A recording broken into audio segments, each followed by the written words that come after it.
Okay, so welcome to part two. Let's go ahead and continue on here. So we've got our block here spinning. But wouldn't it be nice if we could react to maybe hitting something, in case we want to pick something up or whatever. Let's go ahead and do that. And the way we're going to do that is we're going to react with the box collider. All right. So to do that, we're going to go back here to our code. All right. So here in our code, we're going to add a new chunk of code here. So I'm going to go up here just below start, below the curly brace, of the end curly brace here. So I'm going to hit enter twice there. And in this open area here. And what I'm going to do is I'm going to hold down shift and type OCE. OCE for on collision enter. All right. This is an event. All right, so when something collides that happens to have a collider, it will run this code. All right, so I hit tab to finish that off. So this is on collision enter. So what I'm going to do now is I'm going to have it print something out for us. Debug .log, capital L log. All right. Boom.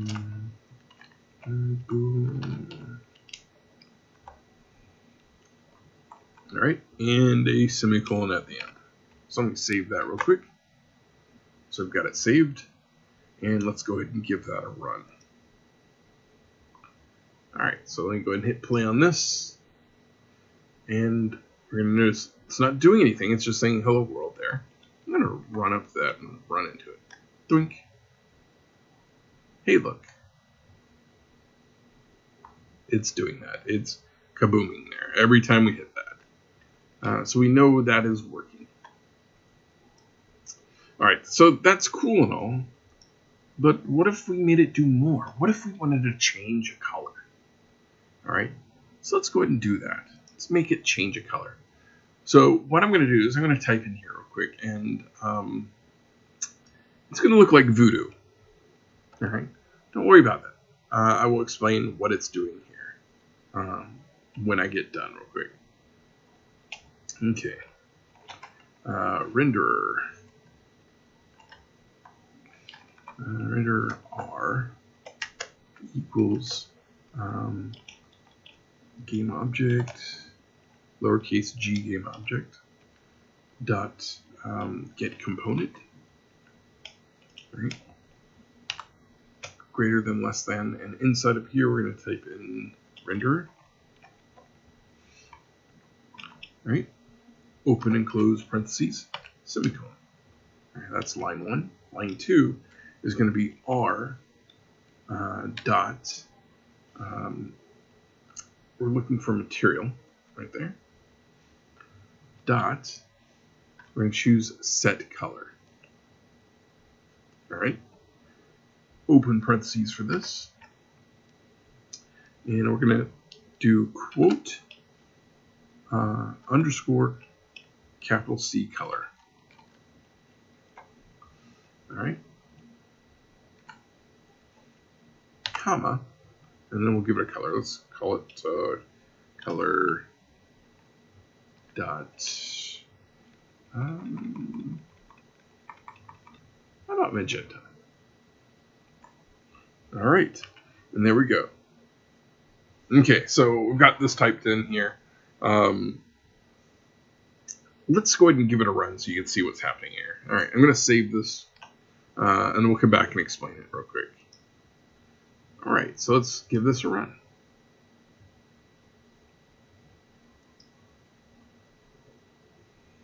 Now, when we go run into it, it changes color.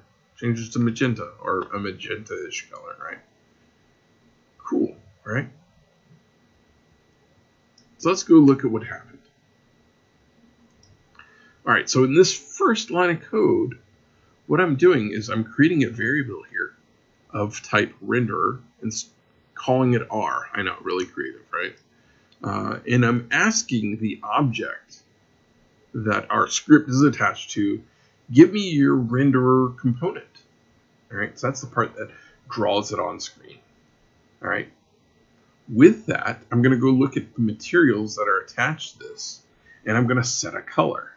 All right, and we have to tell it specifically what kind of color we want. We're going to color. So, in other words, don't change something else. All right, so we're setting a color, and we want the color to be magenta.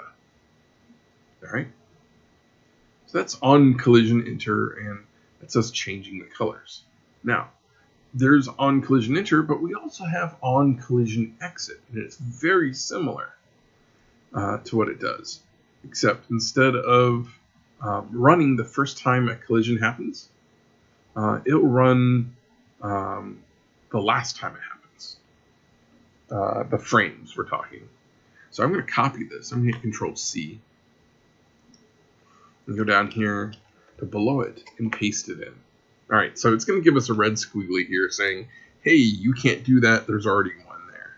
That's what it's saying. So I'm going to go here and rename this from enter to exit. So that's on collision exit.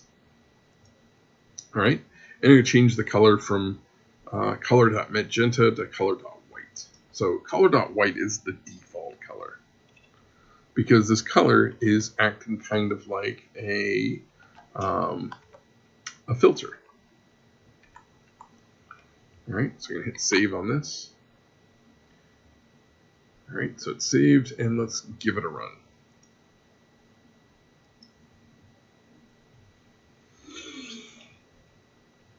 All right, so we run into it. So every time a corner hits our collider, it blinks. Of course, if we go on the end, it'll always be on. Cool. Okay. So that is that. All right. So there is one other thing I want to show you here real quick. All right. What we just did in this code was very repetitive, wasn't it? So it's literally the same thing except for changing the color type, right? Almost exactly the same. All right. Now, normally you wouldn't do this because it's only 2. But if you're doing it more, or they're really spread apart, you might want to think about doing this. So what we're going to do is we're going to take what's inside of there and make our own function, basically. So I'm going to do that right here. So I'm going to do a public void.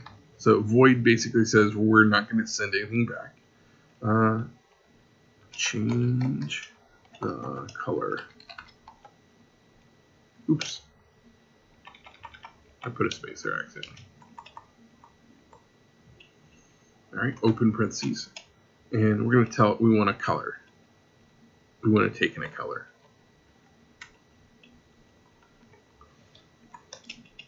All right, now don't put a semicolon at the end of that. Otherwise, it'll just be a promise to write one later on. And we don't want to do that. We actually want to write it in here. Okay, so what I'm going to do is I'm going to take this here. Right? And I'm literally just going to drag it into there. I've got to highlight it. I can just drag it down. Just like that. No copying, pasting, just highlight it and drag it. All right? And I'm going to replace color.white with just plain color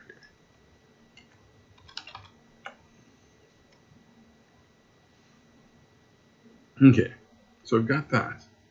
Now, if I want to run this, I just run it from here. Now, yes, it does incur a little bit of overhead, but don't worry about it. Change the color, and we're going to do color.white. White. Okay, that's one. And in this one up here, we're going to replace this as well. Right? Change CTC, change the color, open parentheses, color dot magenta. All right, semicolon. Now, the reason why you want to do that is it's easier to maintain. So if you're writing code and it's quite a bit more complex than this, sometimes you'll have bugs. And if you have duplicates of the code around, you might forget where they are. Or that you have multiple copies of it. And you might forget to change it, and then you'll run into bugs, and that's no good. So by writing it in one place, it's a lot easier to handle that stuff. All right, so I'm going to save this here. I'm going to hit Control S. All right. And it will still run. So let's go ahead and hit play on that.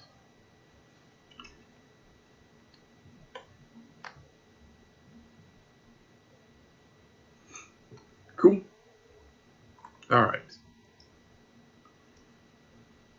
Now, let's go ahead and do one other thing. We're going to write one more script, and it's going to be a different script.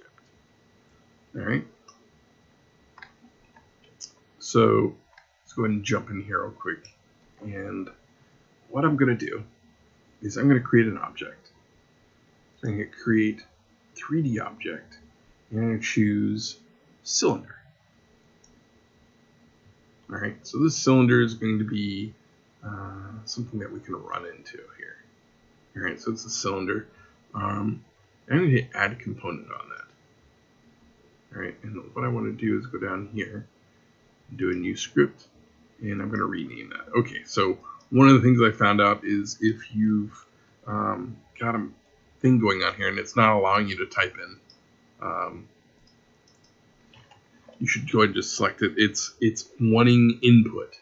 So let me just type SC, and then I'll go down here, and once I type something here, I can hit this little X there and end it. And then hit new script there. All right, and then I can erase what's in there. I'm gonna name this transporter.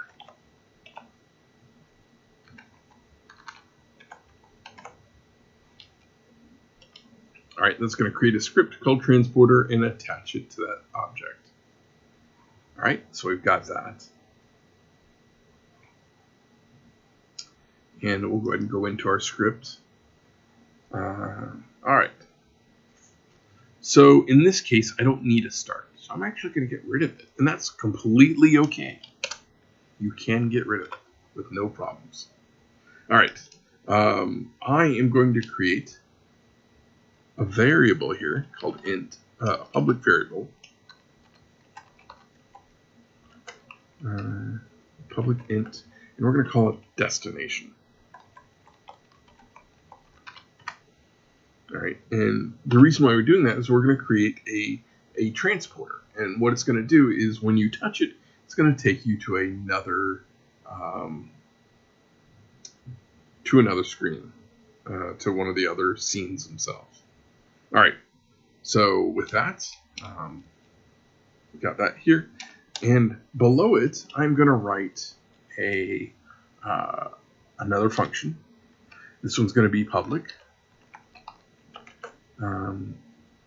It'll be void, because I don't expect anything back. We're going to call this beam me up. Beam me up, and yeah. And in this case, we're going to take in a value.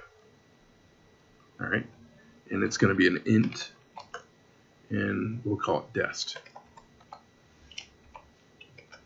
All right, and I'm going to put curly braces under it. Now you're wondering, like, why do we have that when we have a destination up here? Well, this is going to serve two purposes. So we'll get to that in a second. All right, so let's go ahead and write the code to do this. Now, I'm going to show you two ways, the old and busted and then the new hotness. So the reason why I'm going to show you the old way of doing it is because you might see this in the future, and you might have to fix it to the new way of doing it. So it's kind of keep that in mind. All right, so the old way of doing it, we're going to do application dot load level. It's load level, not loaded. This is different than this. So we want load level. All right. And we're going to put in, as the parameter here, dest. All right. So I hit semicolon on that. And you'll notice that it's squiggly here is in green. That means that there's something wrong. In other words, it's saying application.loadLevelInt is obsolete. Use sceneManager.load scene. All right. So let's go ahead and do that. All right. So I'm going to go down here, and I'm going to leave that squiggly there just because to remind me of the bad things that I've done here, right? So I can do sceneManager, SCENE manager. All right. Dot. Whoa, it's like, hey, I don't understand that. So what it's saying is I don't know what sceneManager is. And what I can do is I can put my cursor over it. It says the name sceneManager does not exist in current context. Basically what it says, this is the computer's way of saying, I don't know what you're talking about. But the programmer running it is kind of smart, and it will give us the chance of fixing things, so show potential fixes. All right, so we're looking at here, when I clicked on that, it's giving us some options. All right, so really the one we want is the top or second one. Either one of those will work. So I'm going to use the top one, and it's going to insert a new using at the top. All right, so now this is perfectly valid. All right, so it's turned green and ready to go. sceneManager dot load scene, and then we'll do open parentheses dest. All right, put a semicolon at the end. All right, so I'm going to comment this top one out because we don't need it to run, and you don't want to do it twice. Well, I guess it really wouldn't matter because it would automatically switch over, but yeah. All right, so we've got that happening there. All right, so now that we have that, we're going to write where we collide. We're going to make it change us when we collide. All right, so we're going to do the OCE, again, capital OCE for on collision enter. All right, and we're going to do beam me up. And then we're going to pass it destination. All right, the reason why we're doing this is we're going to use this again outside as well. All right, so I've got that. Let me go ahead and save this. But before we can use it, we need to do some prep work. If you remember at the beginning when I showed you the examples, and we had to dump all those things into that one window, it's the same thing here. So we're going to go over here to File and go to Build Settings. All right, so Build Settings has kind of an open area, and we have this deleted here because we deleted them. All right, I'm just going to right-click and remove selection there. So it's going to get rid of everything here in a second. Oh, it's going to do each one at a time. Nice. Okay.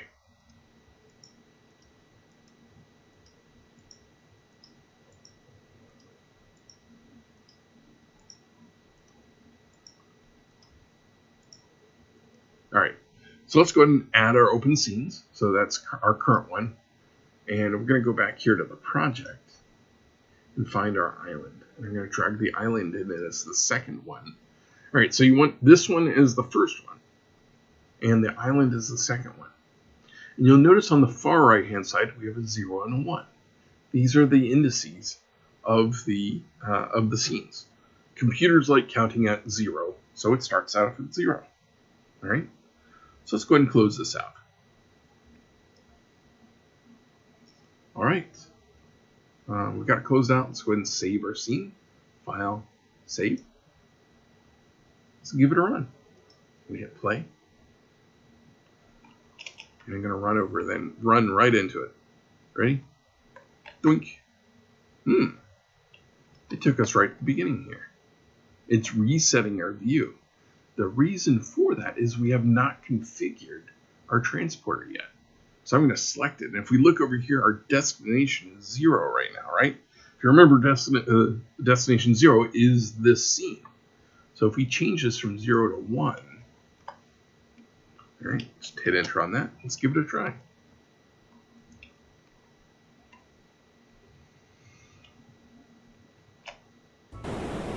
And there we go. We switched scenes. Cool, isn't it? All right, and if we want to go back, I'm going to show you something really cool here. All right, so we've got this. I'm going to rename this cylinder from cylinder to, I don't know, transport control.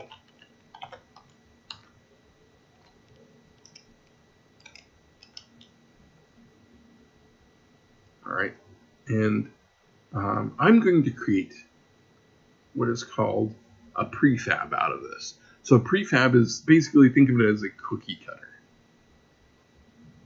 And because we're going to use it often, well, in this case we're going to use it twice, it's a little bit more efficient, and if we need to fix something in both of them, we can do that. So I'm going to drag transport control. Actually, I should probably spell that right. Wow.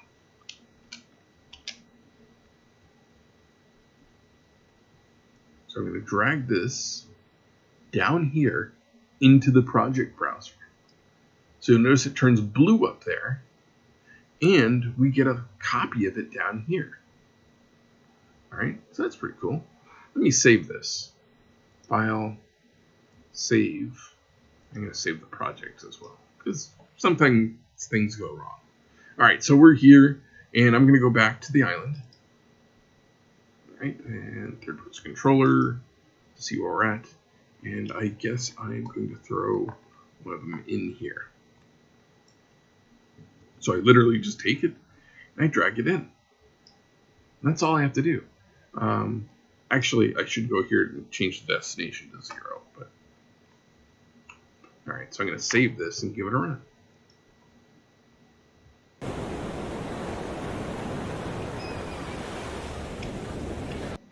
Here we go.